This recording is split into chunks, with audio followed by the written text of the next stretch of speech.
Bagaimana caranya supaya doa cepat terkabul dan bagaimana supaya jodoh yang kita impikan cepat datang?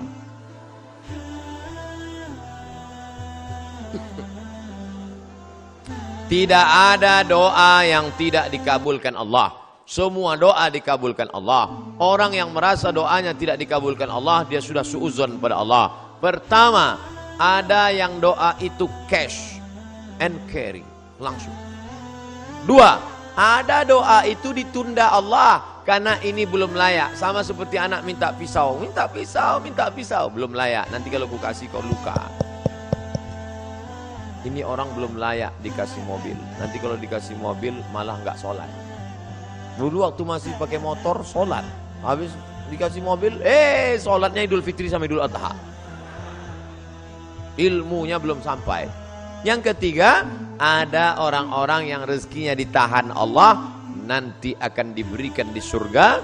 Mala a'yunun ra'at, belum pernah dilihat mata, wala udhunun sami'an, belum pernah didengar telinga, wala takhatara ala qalbi bashar, belum pernah terlintas di hati manusia.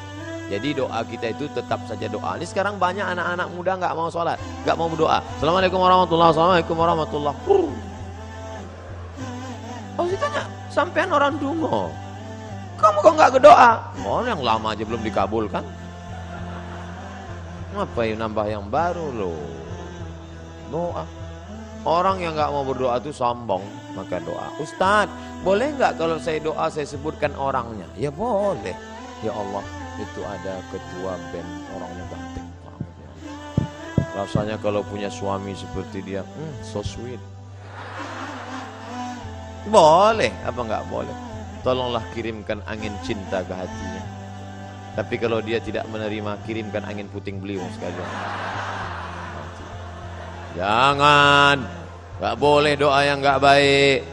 Andai dia tidak bersudi berterima, maka berilah yang lebih baik daripada dia, insya Allah. Maka kita minta pada Allah bukan yang kita mau, tapi yang dikehendaki Allah Subhanahu wa Ta'ala.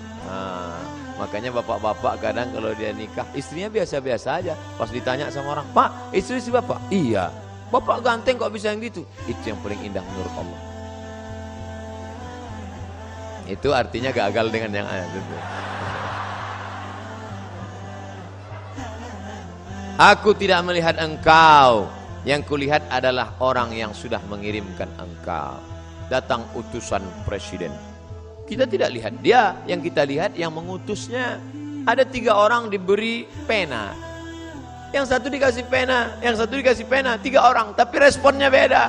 Yang satu berkata, cuman dikasih pena sama Pak Gubernur, ya jadilah daripada nggak ada pena.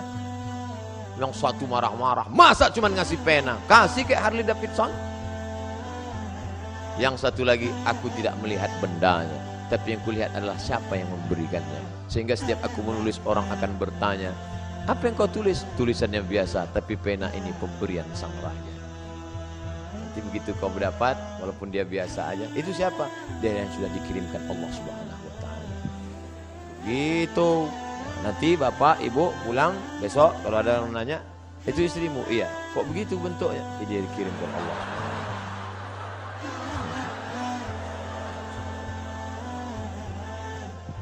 Jangan pernah kau berhenti bosan berdoa kepada Allah Subhanahu wa Ta'ala. Tapi tetap ada usaha. Itu ada kiai, santrinya banyak, ya pendekatan lah kiai. Ustaz, saya sudah ditolak calon mertua saya, gimana caranya? Jangan kamu sendiri ngadap ke sana. Kamu sendiri ngadap, selengean, celana sobek, pakai kap 70. Ya nggak mau dia. Coba bawa, tanya, calon mertuamu itu kerjanya di mana? Di Universitas Airlangga. Bagian apa dia? Di kantor. Bawa Pak Rektor. Mana tuh? Pak. Ini mau minta, mohon Bapak Sudi agak. Oke, begitu sampai di sana, langsung dia. Apalagi sampai Pak Rektor, iki mahasiswa wapi tenan iki. Masya Allah, langsung Masya Allah. Jangan bawa saya. Kalau saya bawa, nanti yang diterima saya. Bercanda. Ustadz, Saya punya pertanyaan Ustadz, bagaimana caranya agar kita ikhlas dan kuat ketika kita ditinggalkan oleh kedua orang tua kita menghadap Sang Ilahi? Ketika meninggal Nabi Muhammad SAW, respon sahabat macam-macam. Umar mencabut pedang. Man qala inna Muhammadan qad mata fa'adrib unuqahu. Siapa yang mengatakan Muhammad sudah mati, ku pancung kepalanya. Siapa yang berani mengatakan Muhammad mati, ku pancung kepalanya. Akhirnya datang Abu Bakar Siddiq membacakan ayat, wa ma Muhammadun illa rasul. Muhammad bukan Tuhan, dia hanya seorang rasul. Qad khalat min qablihi rusul. Sebelumnya sudah ada rasul-rasul tapi meninggal dunia. Afa immata, kalau dia meninggal, au qutila, atau dibunuh orang, inqalabtum ala aqabikum, apakah kamu akan berbalik kepada agama kamu yang lama? Wa may yanqalib ala aqibai, siapa yang murtad meninggalkan agama ini, falan yadurrallaha syai'a, Allah tidak rugi oleh sedikit pun. Wa sayajzillahu syakirin, Allah tetap akan memberikan balasan pada orang yang bersyukur. Jatuh pedang Umar bin Khattab. Orang setingkat Umar saja pun tetap bisa lupa ayat. Hari ini Abdul Somad yang menasihati, sabar ya, sabar ya. Tapi ketika musibah itu datang, as-sabru inda sadmatil ula, sabar itu datang pada pukulan yang pertama. Maka balikkan pada Allah. Ini ujian. Sabar. Ayah kita meninggal, ibu kita meninggal, sabar. Memang berat, terasa lembut lunak tanah itu dipijak, terasa gempa bumi, tapi datang kawan-kawan menyabarkan. Alladzina idza asabathum musibah qalu inna lillahi wa inna ilaihi raji'un. Ini bukan punya kita, ini punya Allah. Allah ambil, dia lebih sayang. Allah hanya ingin melihat kau sabar. Nabi Muhammad anak yatim, Imam Syafi'i anak yatim, ulama-ulama kita anak yatim. Jangan sedih menjadi yatim, karena Allah ingin memuliakanmu. Kamu sama dengan Nabi Muhammad SAW. Fa'amal yatima fala taqhar, jangan kau hardi. Nah, jadi sabar. Makanya banyak kita lihat suami-suami yang ketika istrinya meninggal sabar. Setetes pun air matanya tak ada. Bapak nggak sedih Pak? Itu pinjaman dari Allah Pak Ustaz. Sampai akhirnya Allah mengambil. Apa yang mesti saya sedihkan? Ustadz nih kalau cerita selalu nggak enak aja. Oke, kita balik. Sekarang kita balik, suami yang meninggal. Ibu tuh nggak nangis. Banyak orang heran, ibu nggak nangis. Enggak Pak Ustadz. Kenapa? Udah lama aku tunggu.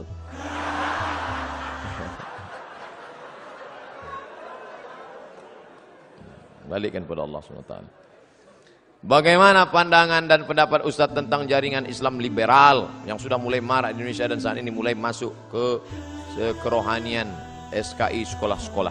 Jadi ada di Jawa Timur Pondok Pesantren Ponorogo, Gontor, Darussalam punya anak namanya Dr. Fahmi Zarkashi. Itu ketua daripada MIUMI, Majelis Intelektual Muda Ulama Muda Indonesia. Mereka ini punya namanya INSIS, bukan ISIS, INSIS, INSIST. Ini yang konsen dalam masalah mengcounter liberal. Jadi adik-adik nanti buat kajian, undang mereka. Cuman mereka tidak model ceramah begini, pakai makalah serius, pakai infokus. Nah, nanti undang. Ada namanya Dr. Adian Husaini. Kemudian ada pula Dr. Fahmi Zarkashi dari London, Inggris. S2-nya dari IIU, International Islamic University di Islamabad, Pakistan. Ada lagi dapat Dr. 2, satu dari Bonn, Jerman, yang satu lagi dari Istak. Murid langsung dari Profesor Dr. Naqib Al-Attas yang ada di Malaysia. Nah, ini mereka konsen mengcounter itu. Nah, nanti adik-adik World Islamic View, bagaimana memandang dengan pandangan Islam, bagaimana program brainwash, cuci otak, bagaimana, nah, itu semua dari pagi sampai makan siang zuhur sampai sore sehari membahas tentang masalah itu dengan pakar-pakarnya. Nah, insya Allah ke depan buat program apakah sebulan sekali atau 2 bulan sekali atau 3 bulan sekali, apakah triwulan, apakah caturwulan. bulan ini ustadz ini, bulan depan ustadz ini. Tapi kalau untuk insist tadi harus satu paket. Nah ini insya Allah memberikan pandangan yang baru buat kita semua insya Allah. Amin. Kertas terakhir, minta doa untuk siswa-siswi SMA Negeri 9 Surabaya yang akan menghadapi ujian nasional. Hadir 2.000 siswa-siswi. Di mahasiswa-siswi. Untuk mahasiswa-mahasiswi Unair agar istiqomah menjalankan visi misi universitas excellent with morality. Oh, ini luar biasa. Tetap excellent, tetap peringkat tinggi, tetap berprestasi secara intelektual, tapi with morality. Tapi tetap berakhlakul karimah. IP-nya 4, tapi juga tahajudnya rajin, fisiknya sehat. Amin. Al-mu'minul qawi, mukmin yang kuat, kuat fisik, kuat mental, kuat ekonomi, kuat otak, kuat hati, kuat iman, kuat ilmu, kuat amal. Khairun, lebih baik, wa ahabbu ilallah, lebih dicintai Allah, minal mu'minid dha'if, daripada mukmin yang lemah. Mudah-mudahan selesai kajian ini tidak bim salabim abrakadabra, tapi berproses menuju kebaikan insyaallah. Amin ya rabbal alamin. Ala hazihi niyah wa kulli niyatin salihah. Al-Fatihah. A'udzu billahi minasy syaithanir rajim. Bismillahirrahmanirrahim. Alhamdulillahi rabbil alamin arrahmanir rahim maliki yaumiddin iyyaka na'budu wa iyyaka nasta'in ihdinas siratal mustaqim siratal ladzina an'amta 'alaihim ghairil maghdubi 'alaihim waladdallin. Amin. La tada' lana dzamban illa ghafartah, segala dosa-dosa kami ampunkan ya Allah. Wala dainan illa qadaitah, segala hutang piutang kami bantulah kami melunasinya ya Allah. Wala raghiban illa anjabatah, yang ingin punya anak setelah menikah berikanlah anak yang saleh dan salihah. Wala aziban illa zawwajtah, yang ingin menikah berikanlah jodoh yang baik dan mudahkan urusan pernikahannya ya Allah.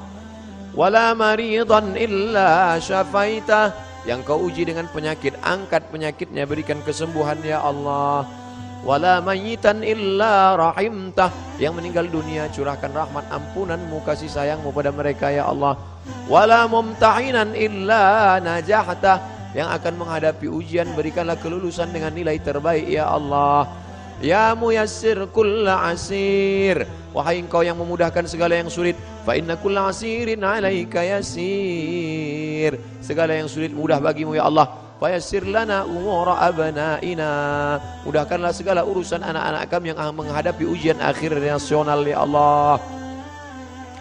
Allahumma inna na'udzubika minal hammi wal hazan, jauhkan kami dari susah hati dan kesulitan. Wal ajzi wal kasal, jauhkan kami dari sifat lemah dan malas. Wal jubni wal bukhul, jauhkan kami dari sifat pengecut dan pelit. Wa dhala'id daini wa ghalabatir rijal, jauhkan kami dari dililit hutang dan dikuasai orang lain ya Allah. Allahumma rzuqna imaman adila, berikan kami pemimpin-pemimpin yang adil ya Allah, yang menolong agamamu ya Allah, yang peduli kepada ulama ya Allah.